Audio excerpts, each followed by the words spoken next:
बिस्मिल्लाहिर्रहमानिर्रहीम। अस्सलाम वालेकुम नाज़रीन।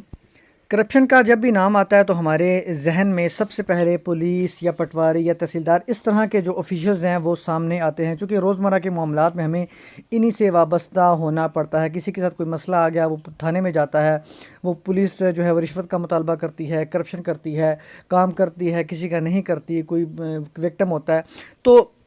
या किसी का कोई ज़मीनों से मामलात होते हैं, किसी का इंतकाल, किसी की प्रॉपर्टी किसी के नाम ट्रांसफ़र कर दी पटवारी ने पहले तो वूमन, अब तो चूँकि कंप्यूटराइज़ हो रहा है तो काफ़ी करप्शन में जो है वो इसका सद्देबाब किया जा रहा है, लेकिन अभी भी जो है वो काफ़ी करप्शन की जा रही है। तो करप्शन के लिए अगर किसी के एप्लीकेशन फ़ाइल करनी है करप्शन के अगेंस्ट, किसी पटवारी के ख़िलाफ़, किसी तहसीलदार के ख़िलाफ़, किसी पुलिस ऑफिसर, तो वो करप्शन के लिए अगर फ़ाइल करता है तो सबसे पहले उसको एप्लीकेशन फ़ाइल करनी पड़ेगी एंटी करप्शन इस्टेब्लिशमेंट जो है वहाँ पे, और उसके जो है डायरेक्टर को मुखातिब कर सकता है। अब मुखातिब करने के बाद सारे एलिगेशन लिखेगा कि ऐसा ऐसा हुआ, तो उस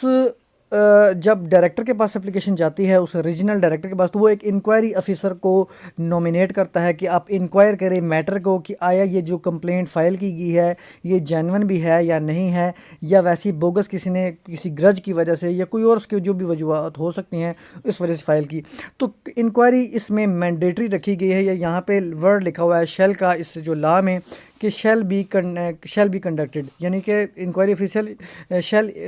कंक्लूड इंक्वायरी या इनिशिएट इंक्वायरी। तो ये इस वजह से ज़रूरी है कि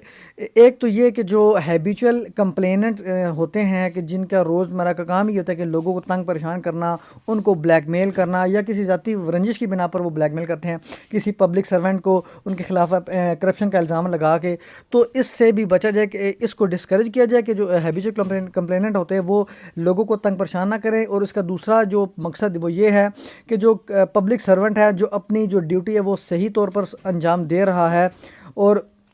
उसको बिला वजह की जो फालतू किस्म की कंप्लेंट्स होती हैं, बोगस कंप्लेंट हैं जो तंग करने के लिए फ़ाइल करते हैं, उसको बुनियाद बनाकर तंग परेशान यानी कि उसको उसका विक्टिम ना बना दिया जाए उस जो पब्लिक सर्वेंट को जो बिल्कुल सही काम कर रहा है। तो इस वजह से इंक्वायरी इनिशिएट की जाती है, कंक्लूड की जाती है, उसके बाद फ़ैसला किया जाता है कि एफ़आईआर दर्ज की जाए या ना की जाए, या एफ़आईआर ड्रॉप की जाए, या डिपार्टमेंटल प्रोसीडिंग्स के लिए रेफ़र किया जाए केस को। तो ये इंक्वायरी इस वजह से जो है वो की जाती है। तो आपको ये तो इंक्वायरी का मकसद समझ आ गया। इसमें हम रूल 5 को पढ़ेंगे जो हमें the Punjab anti corruption establishment rules 2014 है,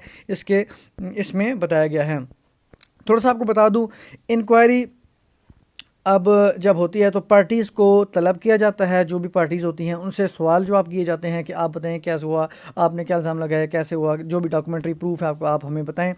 और फिर उसके बाद जो है इंक्वायरी ऑफिसर अपनी कंक्लूजन को ड्रा करता है, वो बताता है वो जो भी अवेलेबल उसके पास एविडेंस लाए गए होंगे, और अगर तो एलिगेशंस वैलिडेट हो जाए नहीं होते, वैलिडेट नहीं होते, तो फिर जो है इंक्वायरी जो ऑफिसर है वो इंक्वायरी को जो ड्रॉप करने की प्रपोज़ल भेज देता है, या फिर इंक्वायरी को ड्रॉप करने की प्रपोज़ल भेज देता है, और या फिर जो है वो डिपार्टमेंट के लिए जो उसकी जो है तजवीज़ पेश कर देता है। तो अब इसको जो रूल 5 है वो देख लेते हैं, प्रिलिमिनरी इंक्वायरी। ये the Punjab anti corruption establishment rules 2014 की रूल 5 है। इसमें बताया गया है, on a complaint received from the government, a head of an attached department or other reliable source, the establishment shall को मैंने हाईलाइट किया है, अंडरलाइन भी किया है कि इसमें वर्ड shall यूज़ हुआ है कि लाजमी करेगी ही करेगी इंक्वायरी, क्योंकि इसमें लाजमी करनी होती है, जिसकी वजह मैं ऊपर ऑलरेडी बयान कर चुका हूँ पहले, अगेंस्ट पब्लिक सर्वेंट। अब यहाँ पे इंक्वायरी ज़रूरी है, जबकि सेक्शन 154 क्रिमिनल प्रोसीजर कोड में एक सिंपल जो रोज़मर्रा के मामलात होते हैं, जब थाने में जाते हैं एफ़आईआर दर्ज करवाने के लिए, तो उसमें इंक्वायरी मैंडेटरी नहीं है, बल्कि उसमें पर्चा मैंडेटरी है, उसमें एफ़आईआर मैंडेटरी है। आप थाने में जाके दरख्वास्त देते हैं कि मेरी चोरी होगी घर में, तो पुलिस ड्यूटी बाउंड है 154 सेक्शन के तहत कि एफ़आईआर दर्ज करे ही करे। वो पहले इंक्वायरी नहीं करेगी कि पता नहीं चोरी हुई है नहीं हुई है, या किसी का लड़ाई झगड़ा या किसी का कोई और चेक डिसऑनर हो गया, तो उसमें नहीं, वो सिंपल डायरेक्टली पर्चा देगी, अब चेक उसको हम पेश करेंगे, डिसऑनर स्लिप पेश करेंगे, एप्लीकेशन देंगे, और उसके बाद वो जो है वो इन्वेस्टिगेट करे कि पर्चा झूठा है सच्चा है, क्योंकि अगर इसमें बाद में साबित हो भी जाता है कि पर्चा झूठा है तो उसके खिलाफ जो है कंप्लेनेंट है उसके खिलाफ भी प्रोसीडिंग इनिशिएट की जा सकती हैं। लेकिन जो एंटी करप्शन के है इसमें इंक्वायरी ज़रूरी है, तो इसको वही आगे चल के देख लेते हैं। अब यहाँ पे सेक्शन 154 है, यहाँ पे लिखा हुआ है shall be reduced to writing, यानी कि कोई एप्लीकेशन फ़ाइल आएगी तो वो उसको लाजमी उसको रिकॉर्ड किया जाएगा इनटू राइटिंग में, यानी रिड्यूस इनटू राइटिंग किया जाएगा, उसको लिखा जाएगा और यानी एफआईआर दर्ज की जाएगी। अब सब रूल 2 को देखते हैं। इसके जो रूल 5 है इसमें बताया गया है सब्जेक्ट टू सब रूल 3, इससे मशहूर हो कि डिप्टी डायरेक्टर और an officer of above his rank में initiate a preliminary inquiry to asset. अब जो डिप्टी डायरेक्टर है या उससे अबव के रैंक का जो है वो प्रिलिमिनरी इंक्वायरी को इनिशिएट कर जो है वो कर सकता है।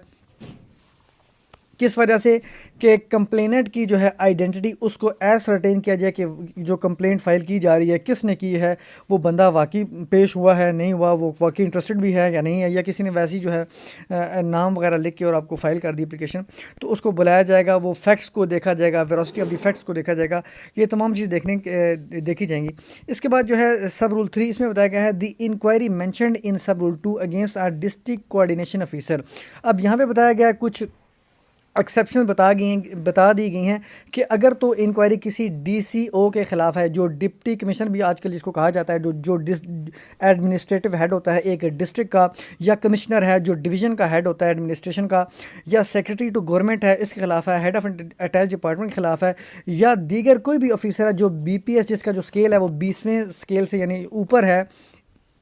तो इस सूरत में जो इंक्वायरी जो इनिशिएट की जाएगी वो डायरेक्टर जनरल करेगा,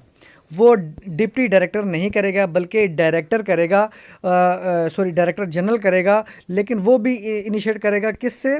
prior permission of the chief minister से। तो जो भी चीफ मिनिस्टर उस सूबे का होगा, अब चूँकि पंजाब की बात करें तो पंजाब के चीफ मिनिस्टर यानी वज़ीर आला से वो पहले परमिशन लेगा, लेने के बाद डायरेक्टर जनरल ही जो है उसकी जो इंक्वायरी वो इनिशिएट करेगा। डीसीओ, कमिश्नर और इस तरह के जो बड़े हाई लेवल के अफसरान होते हैं जो बीपीएस 20 या इससे भी ऊपर के हो सकते हैं उनके खिलाफ करेगा। लेकिन अब यहाँ पर बताया गया है in case but in case of those officers is in BPS 19 such permission may be accorded by the chief secretary